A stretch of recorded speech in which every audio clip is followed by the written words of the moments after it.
सबसे पहला नियम एकादशी व्रत का सबसे पहला नियम है कि आप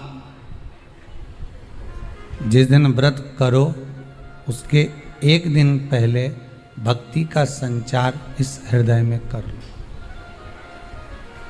भक्ति का संचार इस हृदय में कर लीजिए। जिस दिन आप व्रत करो, जैसे एकादशी का व्रत कर रहे हो तो दशमी के दिन शाम का समय जब आवे, रात्रि जब होने लगे, शाम का समय आवे और रात्रि का आप जब भोजन ग्रहण करो तो उस भोजन में कोई ऐसा पदार्थ ग्रहण मत करिए जिस पदार्थ के कारण आपकी एकादशी बिगड़ जाए।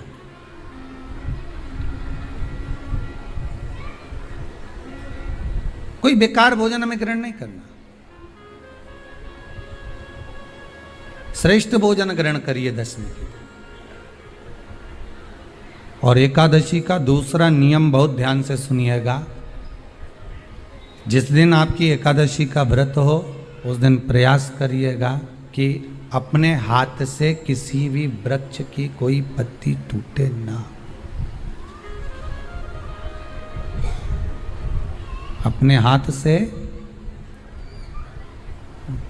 किसी भी वृक्ष की, पौधे की, किसी भी वृक्ष की पत्ती अपने हाथ से ना टूटे। बहुत ध्यान दीजिएगा महाराज। एकादशी का ये दूसरा नियम है कि अपने हाथ से किसी पौधे की, किसी वृक्ष की, किसी डाली की कोई पत्ती टूटे ना, कोई पत्ती ना टूटे, इसका प्रयास करिए।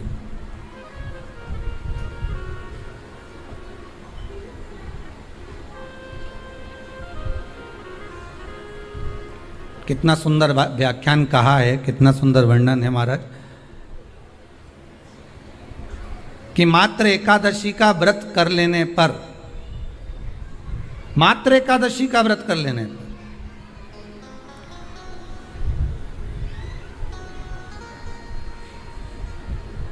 जो पूर्व में किया गया हमारा पाप कर्म है, हमने किसी जीव की हत्या करी है, हमने किसी को कष्ट प्रदान करा है, हमने किसी को अपशब्द कहा है, हमने किसी को ताने दिए, हमने किसी को आड़ा टेढ़ा कहा है, हमने किसी को गालियां दे दी है, मात्र एकादशी का व्रत ही कर लेने पर ये सारे जो दोष हैं वो समाप्त हो जाते हैं।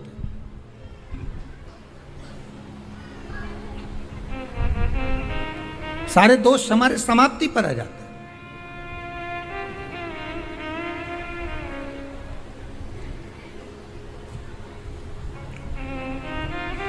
अब एक विचार करिएगा थोड़ा सा अपने मन में, अपने चित्त में, अपनी वृत्ति में एक बात उतारिएगा।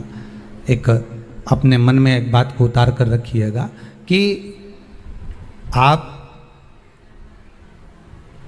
अपने पाप को, अपने पाप कर्म को जिस दिन छिन्न करने वाले हो, समाप्त करने वाले हो, अपने पाप को आप जिस दिन समाप्ति पर लेकर जा रहे हो तो उसके एक दिन पहले आपको प्रसन्नता होना चाहिए कि नहीं होना चाहिए कि कल मेरा पाप कटने वाला है, कल मेरा पाप समाप्त होने वाला है। जो मैंने पाप कर्म करा है वो समाप्त होगा, जो मैंने पाप कर्म करा है वो कल समाप्त हो जाएगा। तो एक दिन पहले आपके चेहरे पर प्रसन्नता हो कि ना हो?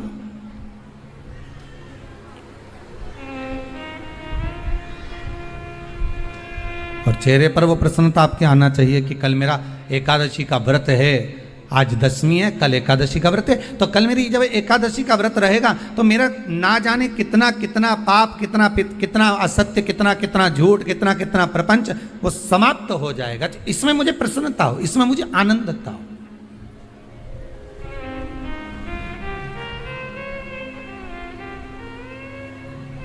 तो क्या कहा गया कि प्रयास करिएगा कि एकादशी के दिन कोई वृक्ष की, कोई डाली की, कोई कोपल की कोई पत्ती ना तोड़ी जाए।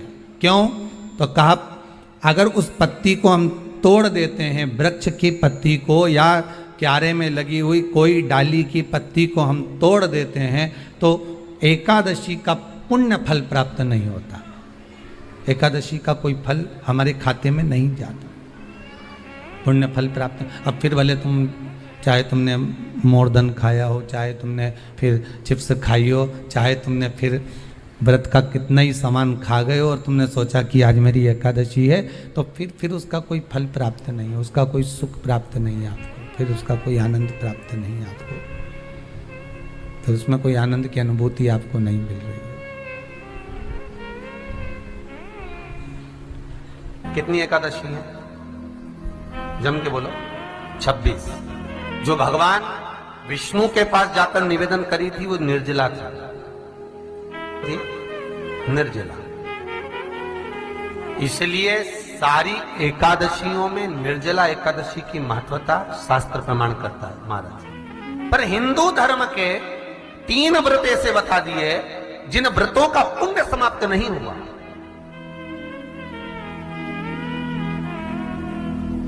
हिंदू धर्म के 3 व्रत ऐसे हो गए जिनका पुण्य समाप्त नहीं हुआ महाराज। क्यों?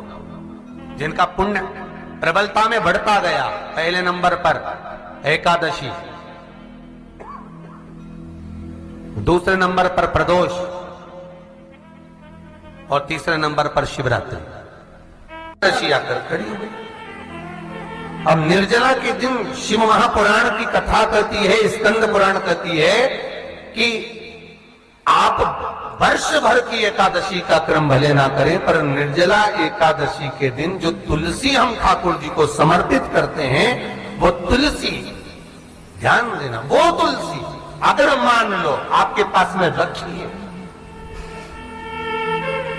निर्जला एकादशी के दिन भगवान ठाकुर जी को, शालिग्राम जी को, लड्डू गोपाल जी को आपके घर में, आपके मंदिर में जो आपने भगवान को तुलसी समर्पित करी है, वो तुलसी मान लो तुम्हारे पास रखी है और कोई व्यक्ति को बहुत ज्यादा कष्ट है शरीर में, बहुत कष्ट है, थोड़ी सी वो तुलसी चढ़ी हुई ठाकुर के चरणारविंद की, आप उस जीव को दो तो सही, आधा घंटा इंतजार करो, स्वास्थ्य में अंतर आना प्रारंभ हो जाता है उस निर्जला का।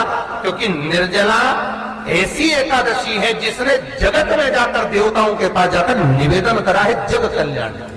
जितनी भी माताएं एकादशी का व्रत करती, बहुत ध्यान से सुनना आज की कथा को, शायद जिंदगी में मिली ना मिली, और ये कथा का रिश्ता तो बहुत ध्यान से सुनना।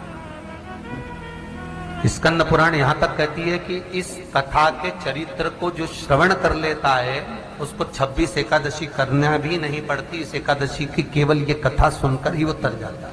बहुत ध्यान से सुनना इसको, कथा को। एकादशी के दिन जब आप जल शंकर को चढ़ाने तो रोज ही जाते हैं। जब एकादशी का दिन रहे और शंकर जी के मंदिर में आप जल समर्पित करें तो 3 बार मुख से स्वधा स्वधा स्वधा या स्वधा स्तोत्र का पाठ, जिसमें 12 श्लोक। 2-4 हैं, पैसा तो आ रहा है पर घर में टिक नहीं रहा। डॉक्टर में, पुलिस में, एक्सीडेंट आदि में, कहीं गलत जगह पर, व्यसन में अगर पैसा जा रहा है, जुए में, मांसाहार, मदिरा पान, या कहीं आया पैसा आने में कमी नहीं, आ रहा है पर टिक नहीं रहा, रुक नहीं रहा। कोई मांगने आ गया, दे दिया, फिर वहां से अपने पास नहीं आ रहा, अपन कह रहे हैं भैया हमारा पैसा लौटा दो, नहीं आ रहा। तो महाराज शिव महापुराण की कथा कहती है, एकादशी के दिन गंगा के जल में मात्र 7 बेलपत्री डालकर जो नंदीश्वर भगवान, अर्थात जो शंकर जी के शिवलिंग के सामने नंदी होता है, उस नंदी के चरण पर गंगा का जल चढ़ाकर बेलपत्री शिव पर समर्पित कर देता है, उसके घर में रुपया रुकना चालू हो जाता है। फिर वो गलत जगह पर नहीं जाता, गलत स्थान पर वो धन जाएगा ही नहीं। तूने स्वीकार किया, मांग तुझे क्या चाहिए। एकादशी ने भगवान विष्णु से कहा, नाथ प्रभु वर दे दो, मृत्यु लोक में जो मनुष्य मेरा व्रत करेगा, चाहे जलचर, थलचर, वायुचर या सांसारिक मनुष्य, मेरा अगर एकादशी का व्रत करेगा, प्रभु उसके यहां धन धान्य वैभव सुख संपदा बढ़ेगी और उस जीवात्मा को नरक नहीं भोगना पड़ेगा, सीधे वैकुंठ का उसको वास मिलेगा। जब जीव आत्मा को लेकर चला जाएगा। यम के दूत जब बंदी बनाकर ले जा रहे होंगे उस जीवात्मा को जिसके प्राण छूटे होंगे, यम के दूत जब बंदी बनाकर ले जा रहे होंगे, तब मुझे वर दो कि मैं इसका हाथ पकड़कर बेतरनी से पार उतार कर सारे नरकों से निकालती हुई आपके धाम में लेकर आऊं। भगवान ने वर दे दिया, तथास्तु। हे एकादशी सुनो, मृत्यु लोक का मनुष्य अन्न का त्याग कर कर, क्योंकि अन्न में एकादशी के दिन पाप पुरुष रहता है, अन्न का त्याग कर कर एकादशी के दिन जो मनुष्य तुम्हारा व्रत धारण करेगा, उस व्रत को करेगा और उस व्रत को धारण करेगा, उसकी मनोकामना पूर्ण होकर वो मेरे ही धाम को जाएगा। ये तो हुआ एकादशी के जन्म की कथा। एकादशी कई लोग इसको धन के लिए भी करते हैं, संपदा के लिए। संपदा के लिए अर्थात जिसका व्यापार नहीं चलता, जिसके घर में पैसा नहीं आता, या नौकरी नहीं लग रही, या सर्विस नहीं लग रही, आप अप्लाई कर रहे हो, जगह जगह जाकर इंटरव्यू भी दे रहे हो और पैसा नहीं आता, तो उसके लिए भी प्रयास किया जाता है। पर उसके लिए यहाँ पर जो धन के लिए करते हैं, उसके लिए विष्णुपदी के लिए करते हैं। मतलब जैसे गंगा के जल में तुलसी के 11 पत्ते डाले जाते हैं और उसको किसी भी नारायण के मंदिर में, राम कृष्ण शिव शंकर नहीं, राम कृष्ण भगवान विष्णु दत्त आदि जितने नारायण के मंदिर हैं, उस मंदिर में किसी भी पात्र में, एक छोटे से पात्र में उसको भरकर रखी जाते हैं महाराज। उससे भी जॉब सर्विस नौकरी में सफलता प्राप्त हो जाती है। परंतु वो भी एकादशी को ही होता है। कुछ देर तक पात्र को रखा जाता है, फिर वही पात्र का जल किसी भी वृक्ष के नीचे डाल दिया जाता है, उससे भी नौकरी के लिए फायदा मिलता है। गंगा का जल कोई साधारण नहीं।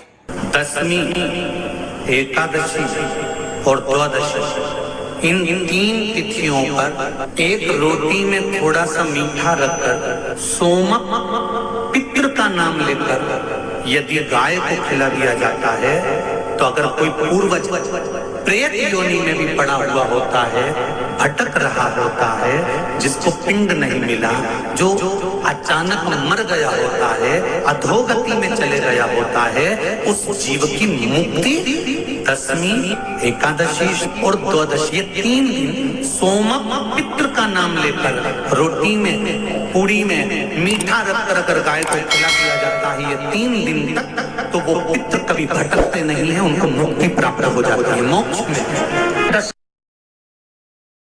नहीं, एकादशी है कौन, क्यों इसकी इतनी प्रधानता है, क्यों इसकी पुण्यता है, ऐसा क्या है एकादशी में जो इसकी पुण्यता मानी जाए?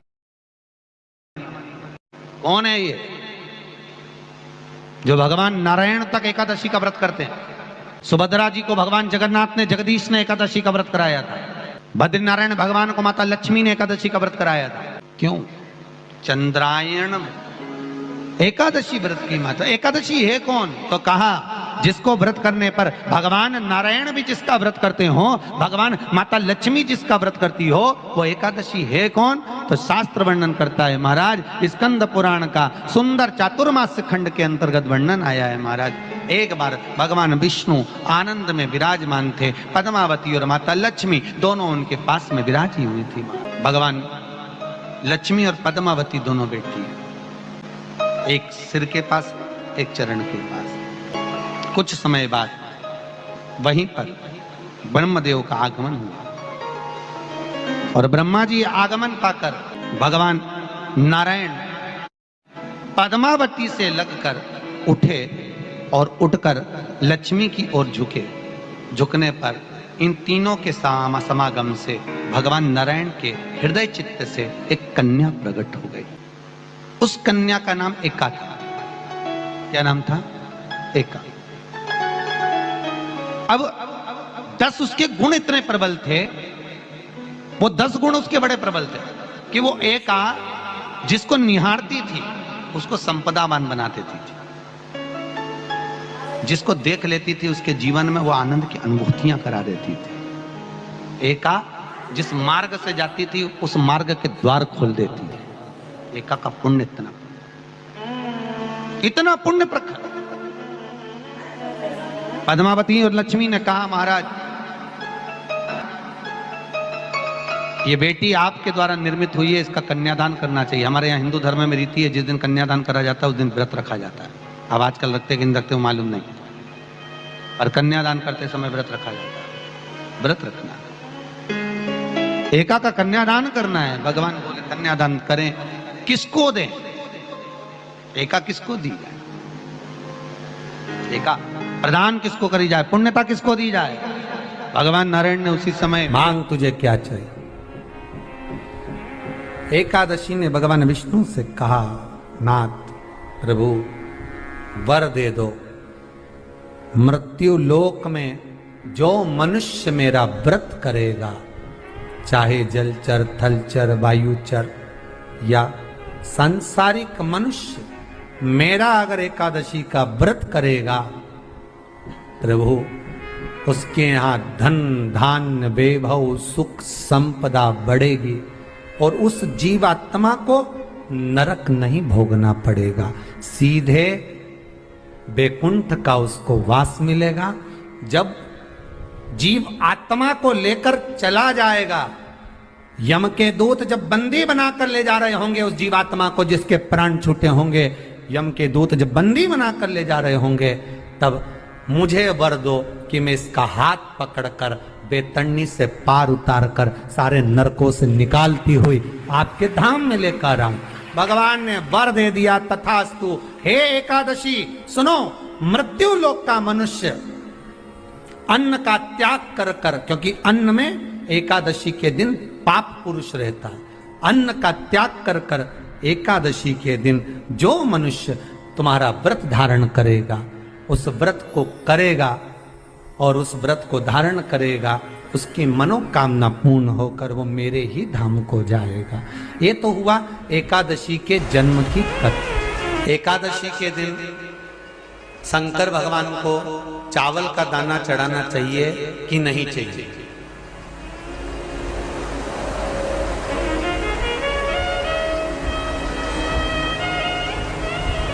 अब बोलो तेरा क्या होगा रे कालिया?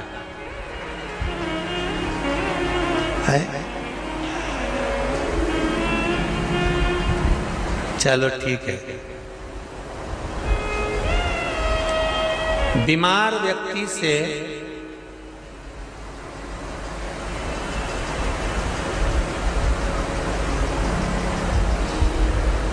कोई बीमार व्यक्ति है, बहुत रोगीला, उसको बहुत रोग है, शुगर है, बीपी है, थायराइड है, सब कुछ है उसको,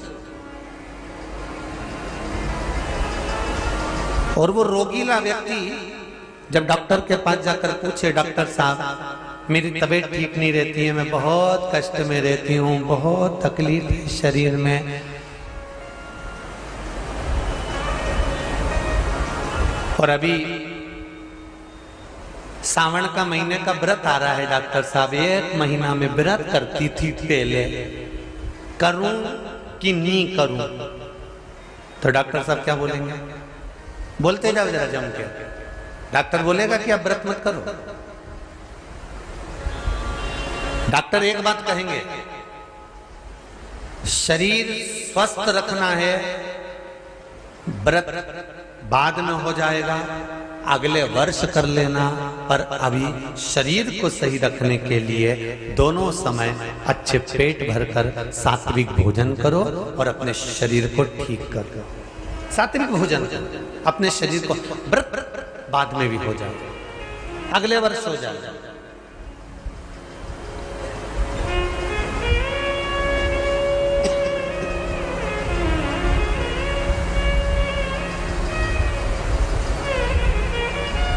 अभी तुम थोड़ा सवेरे 2 बिस्कुट ले लिया करो, सुबह नाश्ता ले लिया करो, भोजन ले लिया करो, फिर दोपहर में कुछ हल्का फुल्का लेकर थोड़ी थोड़ी देर में खाते रहना चाहिए हो।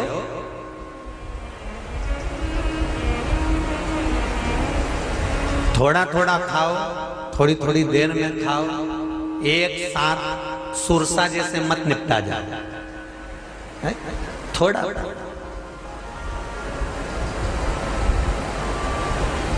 ज्यादा खाओगे और ज्यादा कमाओगे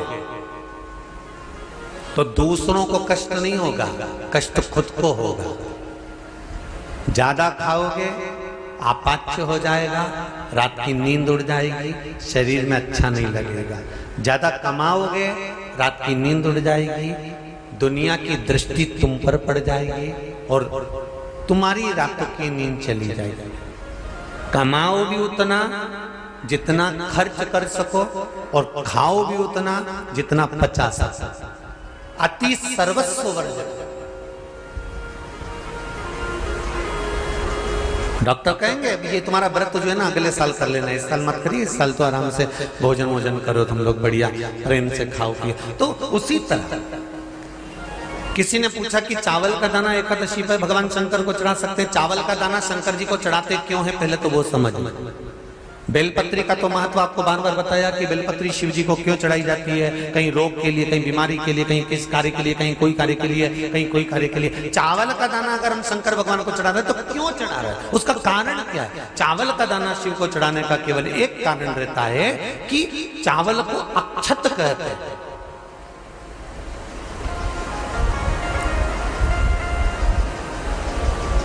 अक्षत का मतलब होता है अक्षय।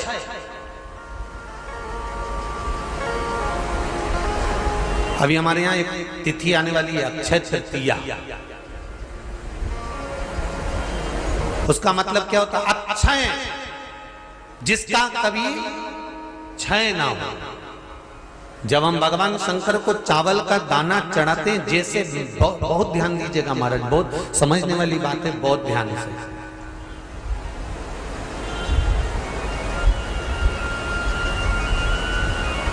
चावल का दाना हमारे मस्तक पर तिलक करने के बाद पंडित जी क्यों लगाते हैं कि भगवान जैसा समय आज चल रहा है, आप पूजन कर रहे हो, पाठ कर रहे हो, दान कर रहे हो, पुण्य कर रहे हो, सत्कर्म कर रहे हो, भजन कर रहे हो, मेरा देव अधिदेव महादेव, मेरा नारायण, मेरा सत्यनारायण भगवान, मेरा राम जी, मेरा विष्णु जी, मेरा भागवत मैया, मेरी रामायण मैया। ब्राह्मण मस्तक पर तिलक लगाने के बाद चावल इसलिए लगाता है कि जैसा समय आज चल रहा है, भगवान तुमको ऐसा ही समय बनाकर रखे और तुम ऐसे ही चार चांद लगाते रहो, दान पुण्य संकीर्तन करते रहो। इसलिए मस्तक पर चावल का दाना लगाया जाए।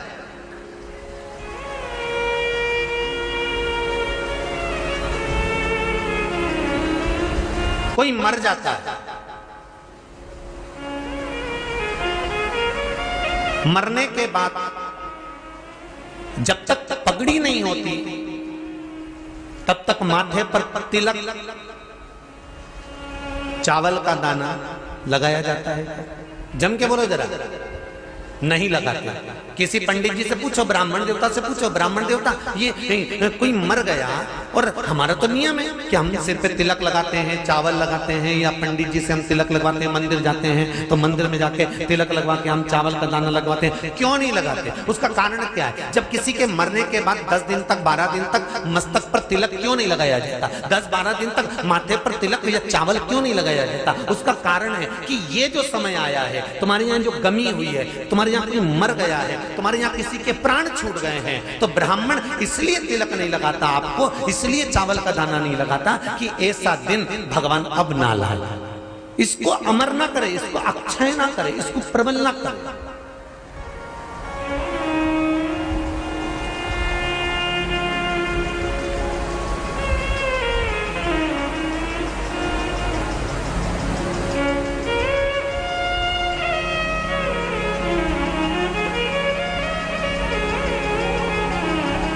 और जब चावल का दाना, तो यहाँ शिव महापुराण की कथा करी, चावल का दाना हम शिव जी को क्यों चढ़ाते हैं, भगवान को क्यों समर्पित करते हैं, भगवान की पूजन में अक्षत क्यों समर्पित करते हैं, चावल क्यों समर्पित करते हैं, उसका कारण क्या है? तो कहा आज मैंने जब चावल का दाना आपको समर्पित करा है, जिस भाव से, जिस विश्वास से, जिस श्रद्धा से, जिस मन से मैं आपको रिझा रही हूँ, हे भोलेनाथ मेरी ये मनोकामना पूर्ण कर, इसको अक्षय कर देना, इसको अमर कर देना, बस इतनी कृपा आप कर।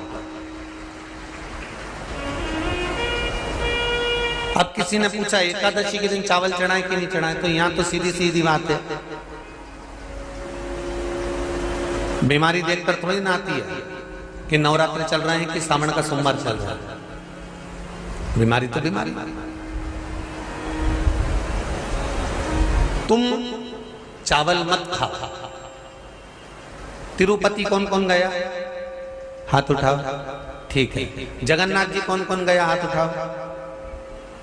हाँ ठीक है। द्वारका जी कौन कौन गया? हाथ उठाओ। ठीक है। बद्रीनाथ कौन कौन गया? हाथ उठाओ। ठीक है।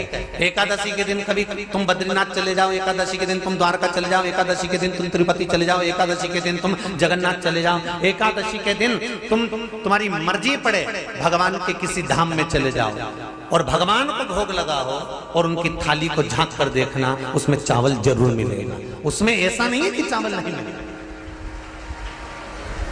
बद्री नारायण में भगवान को चावल का भोग लगा हुआ मिलेगा, द्वारका में चावल का भोग लगा हुआ मिलेगा, आपको जगन्नाथ में चावल का भोग लगा हुआ मिलेगा, तिरुपति में मिलेगा, द्वारकाधीश में मिलेगा, नाथू द्वारा में मिलेगा, सांवरिया सेठ में मिलेगा, काकरोली जी में मिलेगा।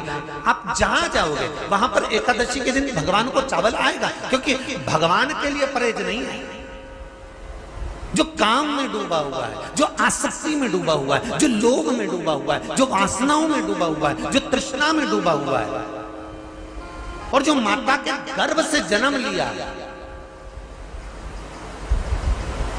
एकादशी के दिन चावल उसको नहीं खाना।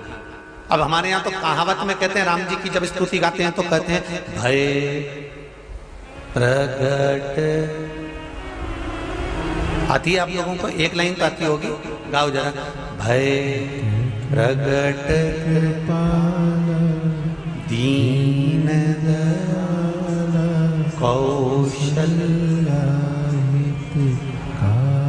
अब रामचरितमानस में कहा भय प्रगट कृपाला। प्रगट मतलब एकदम सामने आ गए। यहां लिखा है पेदा भय लाला। अगर तुलसीदास जी लिखते तो जन्म लिया होता राम जी ने तो तुलसीदास बाबा लिख देते कि पैदा भय, माता के गर्भ से इनका जन्म हो। नहीं नहीं नहीं, यहाँ कहा भय प्रगट कृपाला दीन कौशल्या। यहाँ प्रगट भय।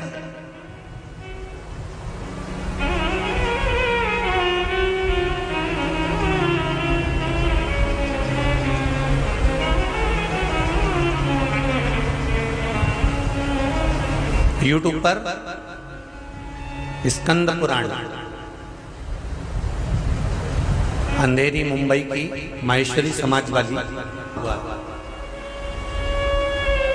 एकादशी के माता पिता कौन है? सबसे पहले एकादशी का व्रत किसने रखा था?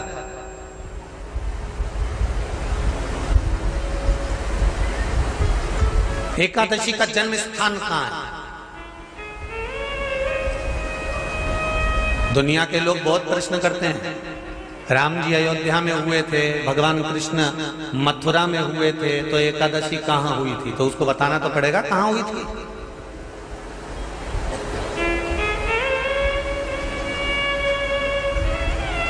उसमें हमने वर्णन किया कि एकादशी के माता पिता कौन है, एकादशी का व्रत सबसे पहले किसने करा, एकादशी का जन्म कहाँ हुआ, एकादशी को क्यों चावल नहीं खाते, एकादशी के दूसरे दिन चावल का दाना खाना क्यों जरूरी है।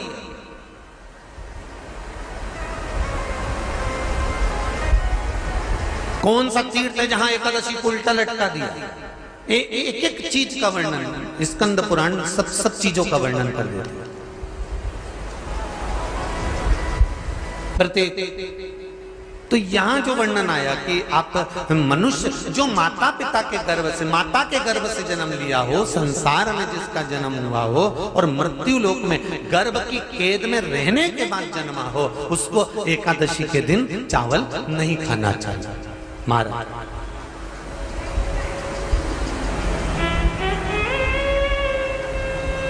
पर यहां शास्त्र ये नहीं कहता कि भगवान को चावल नहीं चढ़ाना चाहिए। यहाँ शास्त्र कहता है आप शिव जी को चाहे एकादशी हो, चाहे द्वादशी हो, चाहे प्रदोष हो, चाहे पूर्णिमा हो, चाहे अमावस्या हो, चावल का दाना आप भगवान शिव को समर्पित कर सकते हो। और ज्यादा नहीं शंकर कभी ये नहीं कहते कि मुझे बहुत सारा चढ़ा। शंकर जी की कथा कहती है कितना, मात्र एक चावल का दाना। हम तो उनसे भी कहेंगे जो लोग कहते हैं ना कि हम आज हमारा सावन का महीना है तो आज हमें भगवान को 1.25 लाख बेलपत्र चढ़ाएंगे, तो कोई कहता हम 1000 बेलपत्र चढ़ाएंगे, तो कोई के हम 5000 चढ़ाएंगे, कोई के हम 50,000 चढ़ाएंगे। मेरा निवेदन केवल इतना है, तुम तो एक चढ़ा। और ये भी जरूरी नहीं है, एक बेलपत्र भी कब चढ़ाई जाती है शंकर भगवान को, जब तुमने किसी एक बेलपत्र का पेड़ लगाया होगा और वो पेड़ बड़ा हो गया होगा, तब तुम हकदार बनते हो कि किसी के पेड़ की बेलपत्र तोड़कर शिव को चढ़ाई जाए। लगाया पेड़ में